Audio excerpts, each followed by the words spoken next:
Hoje eu quero narrar para vocês um conto da floresta, uma fábula sobre a ascensão dos porcos ao poder.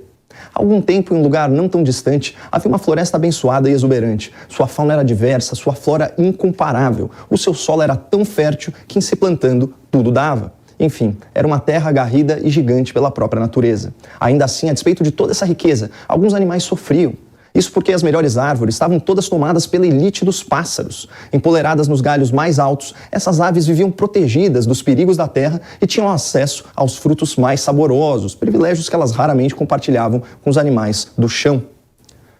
Naquela época, reinavam os tucanos. Snobs, eles viviam reunidos nas ruínas de uma construção e nunca desciam de cima do muro.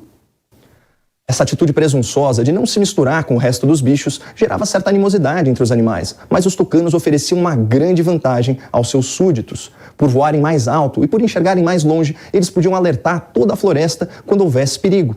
A ameaça mais comum eram as hordas de suínos brutos e mal cheirosos que saqueavam tudo por onde passavam, deixando um rastro de destruição. "Cuidado com o javaporco! Cuidado com o javaporco!" piavam os tucanos lá do alto, espalhando terror entre os animais que se escondiam nas tocas, nos troncos, na copa das árvores e onde mais pudessem, até que cessasse o vandalismo. Os ataques eram rotineiros e seguiam esse roteiro. Os tucanos avisavam, a bicharada se escondia, os porcos pilhavam e depois tudo voltava ao normal. Até que um dia algo diferente aconteceu. Ao invés de devastar o terreno, o chefe javaporco pôs-se a discursar, provando que a palavra é mais poderosa que a violência.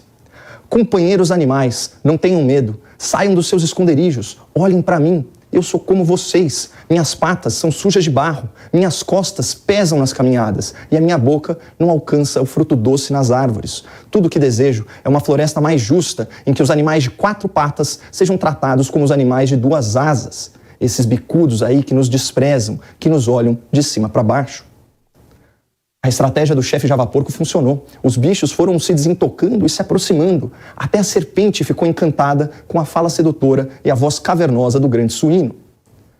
Nas semanas seguintes, mais e mais bichos compareceram para ouvir as palavras indignadas do aguerrido quadrúpede. De cima do muro, os tucanos observavam impotentes o crescente descontentamento da fauna com seu reinado. Mas era pior que isso. O javaporco havia disseminado a discórdia e o ressentimento entre os animais. Não demorou muito para que os castores parassem de trabalhar, prejudicando o funcionamento das barragens nos riachos. Famílias inteiras de cutias foram desalojadas pela inundação. Armadas com paus e pedras, gangues de saguis passaram a furtar provisões de outros bichos. Um coletivo de macacos prego ocupou uma série de árvores que eles declararam improdutivas. E os gambás, se valendo do seu odor característico, passaram a invadir tocas que não lhes pertenciam. Era o caos, mas o chefe javaporco se refestelava nesse ambiente de rancor e inveja. Sua popularidade só crescia, então chegou a hora de tomar o poder.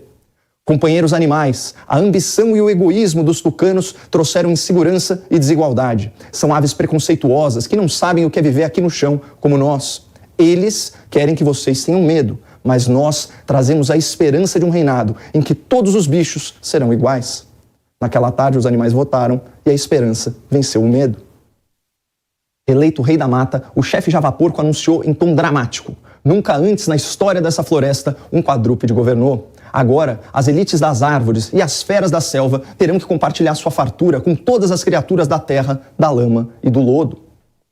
Apesar do discurso inflamado, o chefe javaporco montou seu conselho animal repleto de aves e predadores, com destaque para as raposas vermelhas e os lobos. Na sua corte, os conflitos eram julgados por um tribunal de corvos e os decretos eram divulgados pelas gralhas e pelos papagaios. Já os tributos e os estoques, para surpresa de muitos, permaneceram sob responsabilidade de um representante dos tucanos. Muito preocupado com a educação dos filhotes, o javaporco escalou corujas da sua confiança para ensiná-los. Nas artes, financiou apresentações públicas das mais belas araras. O chefe suíno também fez questão de mudar a sede do governo e a residência oficial para um amplo celeiro de madeira antes abandonado. Centenas de animais, comandados pelo novo sindicato dos castores, participaram das reformas do suntuoso complexo que ficou conhecido como a Granja do Porco. Lá, os convidados eram recebidos com pompa e circunstância para luxuosos banquetes em que se discutiam os negócios da floresta. Embora estivesse com as patas bem longe da lama, o chefe javaporco não se esqueceu das criaturas do chão. Toda semana, cada animal tinha direito a uma castanha contada. Filas quilométricas se formavam para receber o inédito benefício criado pelo pai dos bichos. Algumas poucas vozes críticas reclamavam que o javaporco havia prometido muito mais que isso. Mas para quem nunca comeu fruta, as castanhas eram uma iguaria. 10 anos se passaram e o velho suíno percebeu orgulhoso que toda a sua família porca e todos os seus amigos haviam enriquecido durante seu reinado. Aliviado e satisfeito, decidiu aposentar-se, mas fez questão de manter lobos e raposas no conselho do reino. Para sucedê-lo, o javaporco queria um animal que andasse de 4, como ele, mas vaidoso que era, fazia questão que o novo governante não o ofuscasse e nem o superasse. Encontrou finalmente a candidata perfeita. Essa é a companheira Anta, anunciou o suíno, guinchando de emoção. Confiem nela como vocês confiaram em mim. Foi assim que o javaporco conseguiu mais uma proeza, elegeu uma autêntica Anta para cuidar de toda a floresta. Infelizmente, a vaidade do velho suíno cobrou seu preço. Em alguns meses, a anta já meteu as patas pelos cascos, toda atrapalhada nas suas ações e toda confusa nas suas ideias. Seus discursos incompreensíveis viraram motivo de chacota entre os bichos e sua incompetência trouxe mais fome e carestia para a floresta. Diante desse cenário, uma força-tarefa de patos e gansos foi designada para investigar os porcos, raposas e lobos. Presidindo esse inquérito estava um marreco muito austero e sisudo, que revelou à floresta o maior esquema de corrupção da história do reino animal. Os bichos passavam necessidade porque as provisões de inverno haviam sido saqueadas por membros do conselho. Enquanto os animais do chão recebiam apenas uma castanha por semana, a elite do reinado se fartava diariamente com frutos saborosos e raízes suculentas colhidas ilegalmente nas reservas intocadas da selva. Além disso, todo mês, lideranças do conselho ganhavam ração reforçada, o que garantiu seu apoio a todas as medidas propostas pelos suínos e sua anta fantoche. Apesar dos esforços para desmentir o marreco, a verdade sobre o escândalo se espalhou pela selva e, diante da comprovação dos crimes, a Assembleia dos Animais, por aclamação, decidiu afastar a anta e enjaular o javaporco. Provisoriamente, um velho morcego assumiu o reinado. Afinal de contas, ele era o único mamífero que voava, ou seja, ele reunia em si características tanto dos tucanos quanto dos porcos. Ocorre que a crise, que já era seríssima, foi agravada por uma longa seca, uma praga mortal e um grande incêndio. Eram as maiores tragédias que a floresta já havia enfrentado e os animais em sofrimento clamavam por uma solução milagrosa ou, quem sabe, um salvador da selva. Confinado confortavelmente em uma cocheira lá nos fundos do estábulo, o javaporco, o antigo pai dos bichos, enxergou uma oportunidade e voltou a conspirar com velhos aliados. Aos papagaios, pediu que divulgassem seus discursos culpando o novo reinado pelos infortúnios. Às corujas, pediu que ensinassem aos filhotes como seu governo havia sido justo e próspero. Aos corvos, pediu que fosse absolvido. Afinal, fora o javaporco que indicara os pássaros de penas pretas como juízes supremos da floresta. Com sua habitual astúcia, o corvo decano respondeu ao pedido do suíno. Não podemos absolvê-lo. Há provas contundentes contra a vossa porquice. Contudo, é possível fazer algo de efeito similar. O Tribunal dos Corvos reuniu as gralhas, as maritacas, as arapongas e todas as aves de piado insuportável por um anúncio importantíssimo. Estamos aqui reunidos para reparar uma grave injustiça cometida contra um formidável suíno que tanto contribuiu para a nossa floresta. O corvo seguiu com a leitura do seu parecer. A prisão de autoridade animal não pode se dar por aclamação. Ela requer um julgamento formal, conforme decisão de ontem, desta Suprema Corte dos Corvos. Assim, declaramos nula a condenação contra o javaporco, pedimos desculpas pelo seu encarceramento e decretamos sua imediata soltura. Uma das gralhas menos estúpidas quebrou o silêncio sepulcral e questionou o eminente pássaro. Vossa corvice, não seria então o caso de realizar um novo julgamento, já que há tantas evidências contra o réu? O corvo magistrado já tinha sua resposta na ponta do bico. Não haverá novo julgamento, pois o acusado tem idade avançada. Nosso velho javaporco já sofreu demais com esse processo e a floresta perdeu seu direito de puni-lo por algo que aconteceu há tanto tempo. As aves quase se depenaram ao baterem em revoada para espalhar aos berros a notícia.